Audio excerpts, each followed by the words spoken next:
would like us to turn to First Chronicles 29.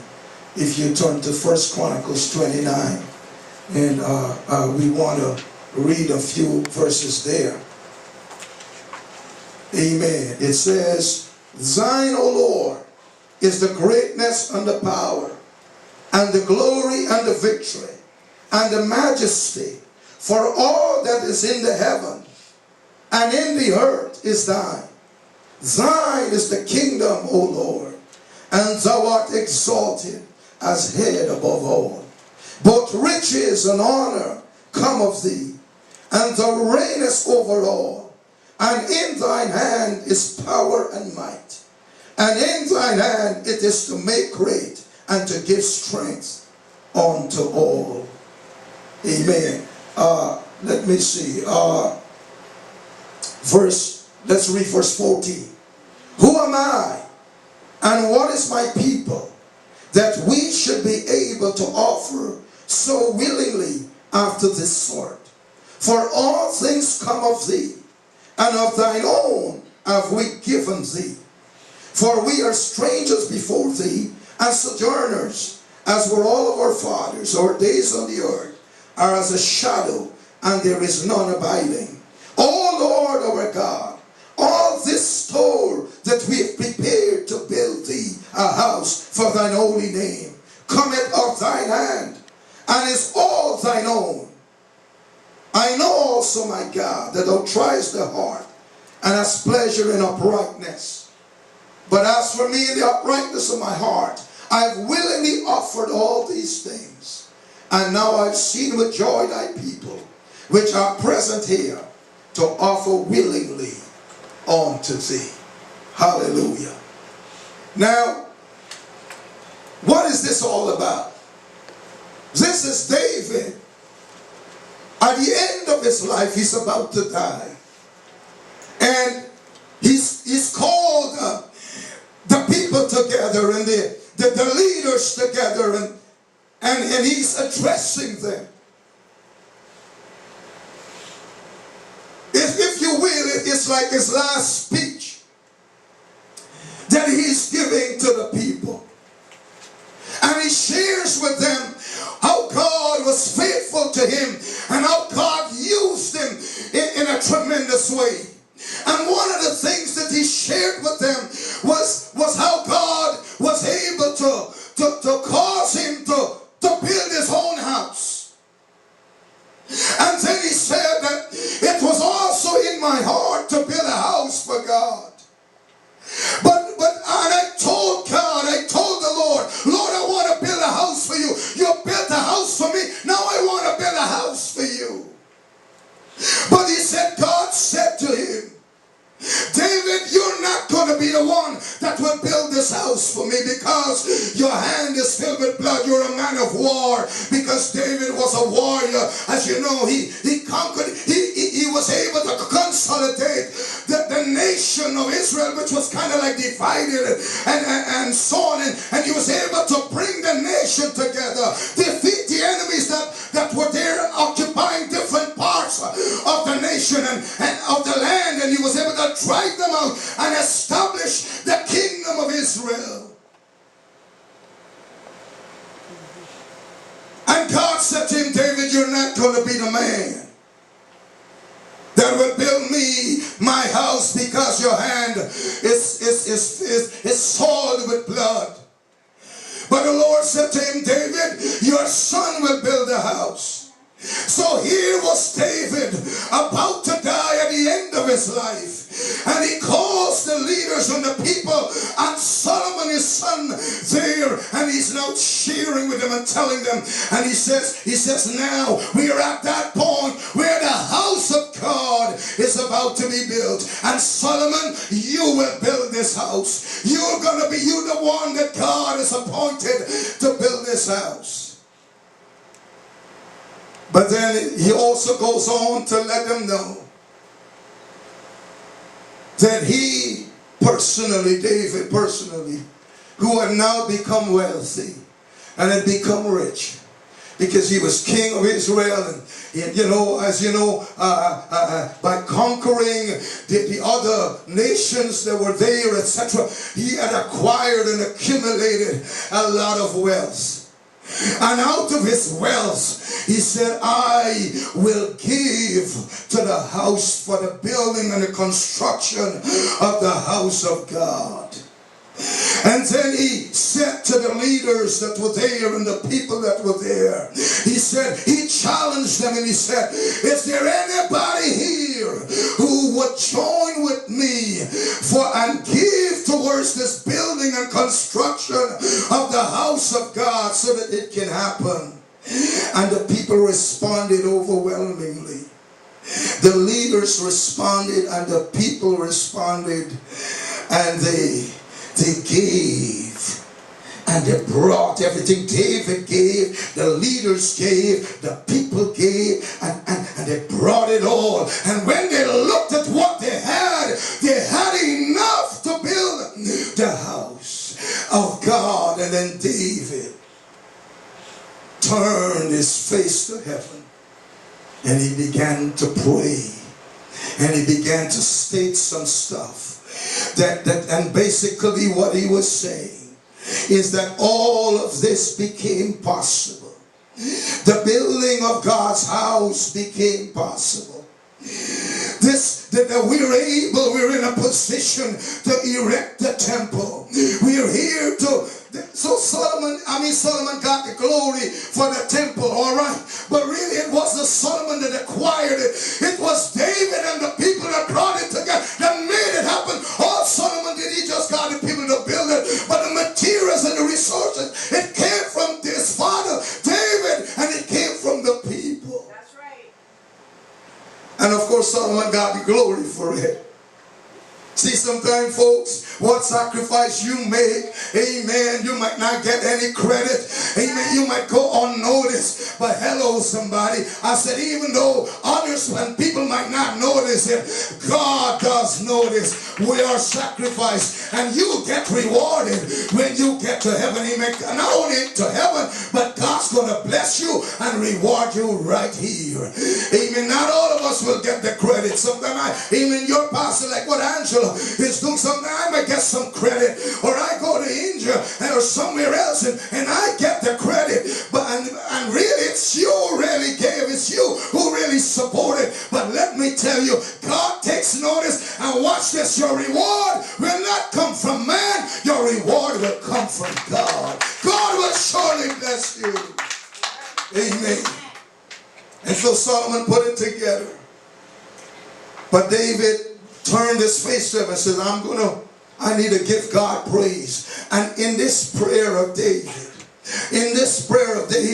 there are some truths, there are some divine principles, there are some things there that he mentions in his prayer that really made it happen, that they were able to accomplish what they were able to accomplish. The first thing that he points out, as he looked at everything that the people brought and they gave towards the building of the temple, the first thing he points out is that he says there that God is the owner of it all. God is the owner of all, of everything. That's right. And so even what they brought stuff that really God owned. God is the owner of everything. God owns it all. God owns it all. Look at verse 11. Look at verse 11. Thine, O Lord, is the greatness and power, and the glory, and the glory, and the victory.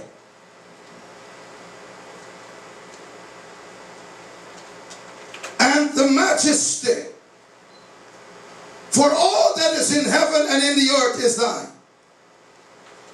All that is in the heaven and in the earth is thine. Thine is the kingdom. So everything in heaven belongs to God. And everything on earth belongs to God. God, you own it all. Somebody say God owns it all. Point to somebody, say, even the clothes you have on, God owns that. Look at somebody and tell him God owns it all. So he said, this is mine and this is mine. Really? Hold on, it's really not yours. God owns it. All that is in the heaven and all that is in the earth are thine. God owns it all. Psalm 24 verse 1 says, the earth is the Lord's and the fullness thereof, the world and they that dwell therein. Psalm 50 verse 10 to 12 says, for every beast of the forest is mine, and the cattle upon 1,000 hills. I know all the fowls of the mountains, and the wild beasts of the field are mine. If I were hungry, I would not tell you, for the world is mine. Somebody shout, God owns it all. Your God owns it all. Our God owns it all. God owns it all. My jacket, God owns this. My shoes, God owns it. So we need to, wait a minute, we need to start with mine. This is mine, this is mine, this is mine. We first need to understand, you see, if we will never bring for the building of God's kingdom if we do not understand first that God owns it all.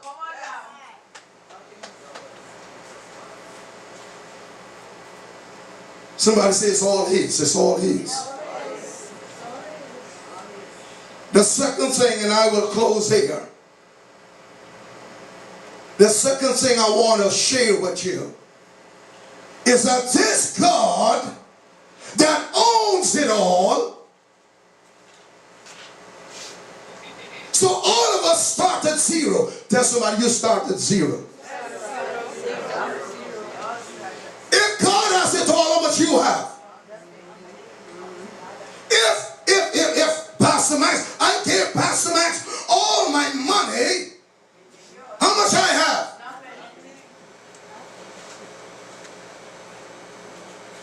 So we all start off with zero. That's what Job said. He said, naked I came into the world, and naked I'm going to leave it. I came in with nothing.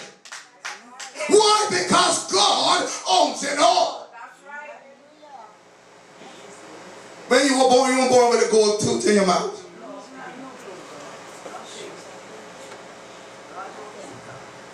A diamond stuck in your hair. When we came into this world, we came in as a zero with nothing.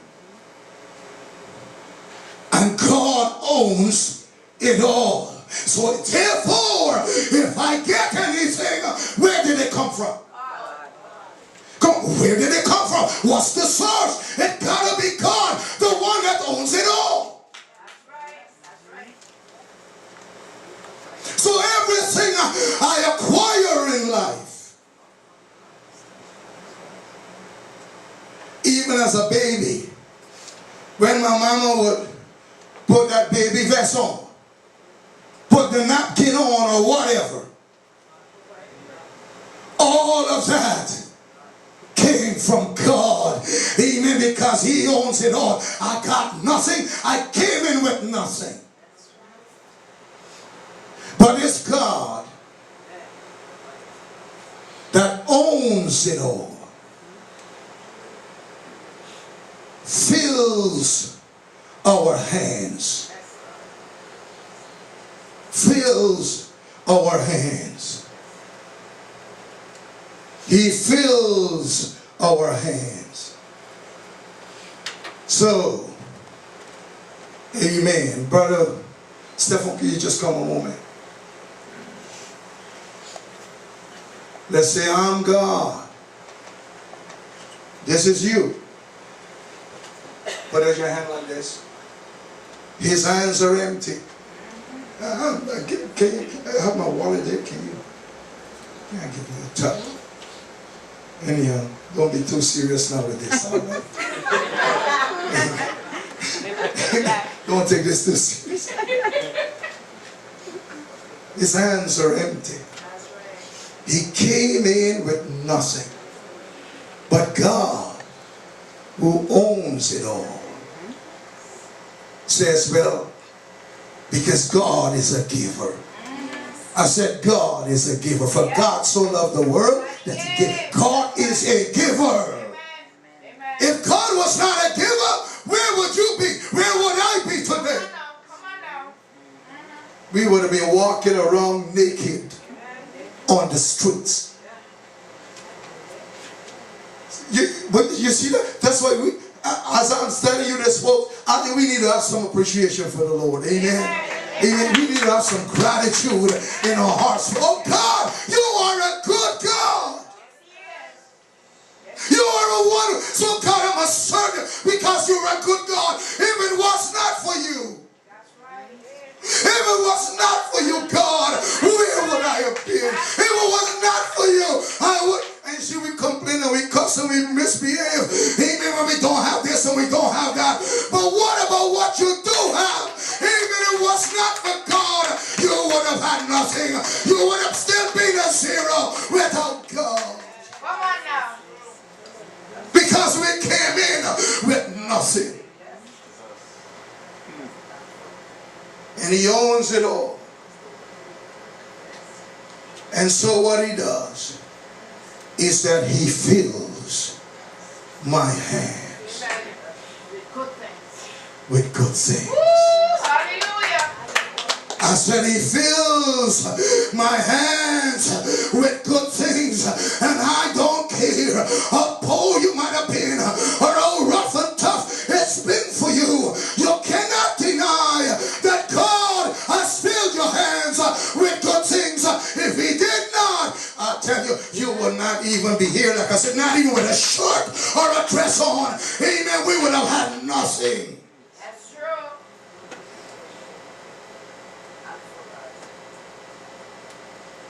He fills our hands. Look at somebody and tell somebody, my hands are filled. This is going to help somebody here who always complaining. You never have, and it's always hard, and I don't know, and you're crying all the time. This will make you understand that, my God, when you look at the goodness of God, look back at your life, look at where you've come from, where you've been, and where you are now, and you must conclude, God has been good to me, and so I need to stop complaining.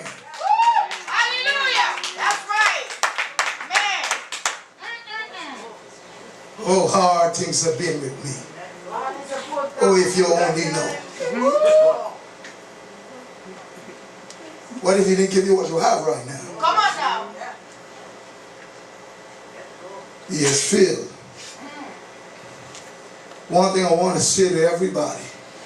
Time is closing up on me here.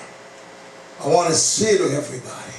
Never you say that your hands are empty. That's right. That's right. There ain't a single soul whose hands are empty. Come on now. Ain't one. That's true. Ain't a single soul. I don't care how hard it is with you. You can never say. If you say that you're lying, you're not telling the truth. It's an affront to God who has blessed you because you came into this world naked. Come on now. And so, thank you, Stephen. God has filled our hands Let me make this one more point. I'm going to quit.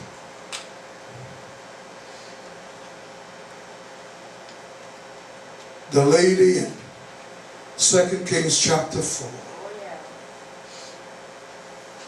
I'll have to continue this message. But the lady in 2 Kings chapter 4, her husband died. Can you just drop the scriptures there, Chris? The scriptures are there. The widow, her husband died.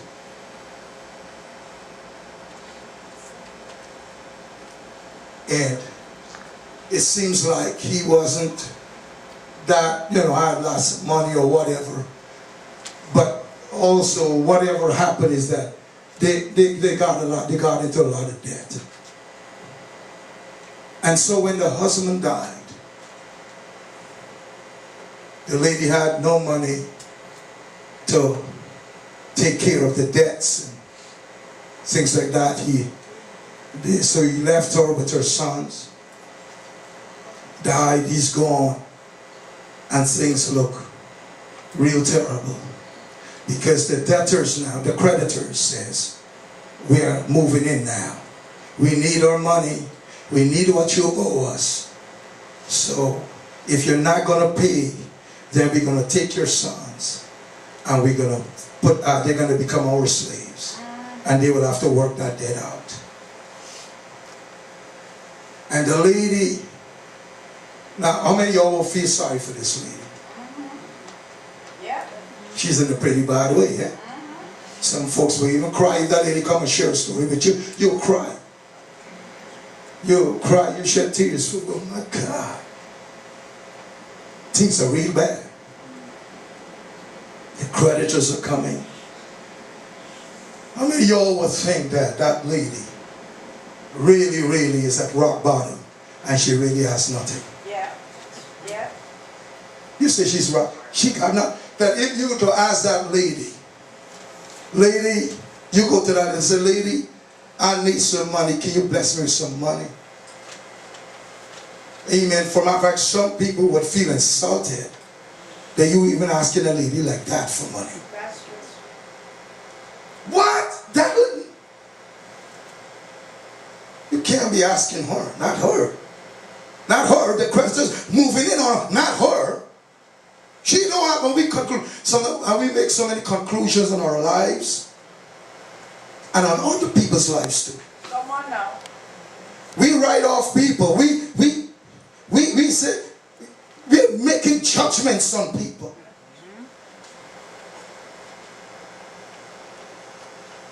Anyhow, let me wrap this up. So the lady comes to the servant of God, Elisha, and she says, "Oh man of God, now there cried a certain woman of the wives to Elijah, saying, thy servant, my husband, is there, and you know that your servant feared the Lord, and the creditors come to take unto him my 2 sons. But hear the man of God. He says 2 questions. What shall I do for you? And the second question, what do you have in your house? What do you have in your house? The reason why the prophet asked that question to a lady who seemingly did not have is because he knew that she had something in her house. You see, it takes somebody with spiritual understanding. Yep. Who understands that God owns it all, that you came in with nothing, you have nothing when you came in, and so whatever you have, it came from God. So you might not have the money, but you still have something. That's right. And so the man of God asking her, what do you have in your house? He was simply saying to her, first of all, lady, I don't care how bad it is with you. Your hands are not empty. Your hands, you got something in your hand. And everybody here, like I said, you've got something in your hand. Look at your hands. I got something. I got something. God's filled your hand. That's why the prophet asked her that. He said, what do you have in your house? And her answer was, wait a minute, let me think. You know, if some put us in that lady's place, someone would say, no, but I got nothing, I got nothing, I got nothing. See, some of us, our mindset is this sort of way. I tell you something. Oh, but I got nothing. At least the lady stop a moment to think. Come on, there's somebody here. She had stopped a moment to think. Say, but wait a minute. Okay, all right, all right, all right. Oh, yeah. I can think of something. I've got a little oil left in my pot. I've got something. I've got something. I've got something. You see, you will never begin to have something until you begin to realize that you got something. You'll never move to the realm of getting more something until you learn to recognize the fact that you got something. Amen. Amen. That's right. That's how God is going to bless you too in your ministry. And in your calling, your purpose. You will never accomplish your purpose until you recognize that God's put something in you. If you see yourself as empty, God will never be able to propel you into your purpose. You've got to recognize that God's put something in you. Hallelujah. Lord. Everybody say, I got something. I got something. I got something. I got something.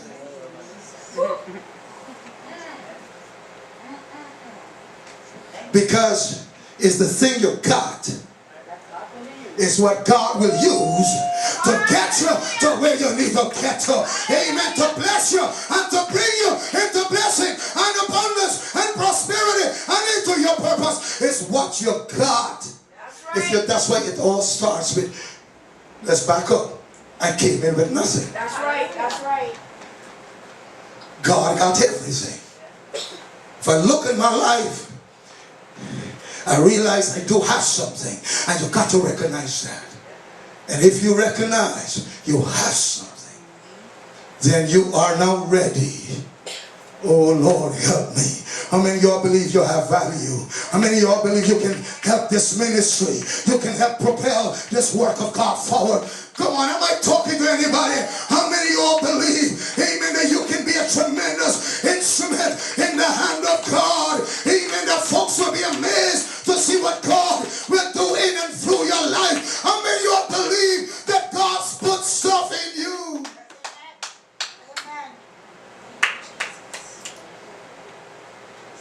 All right. We got to take this the next time.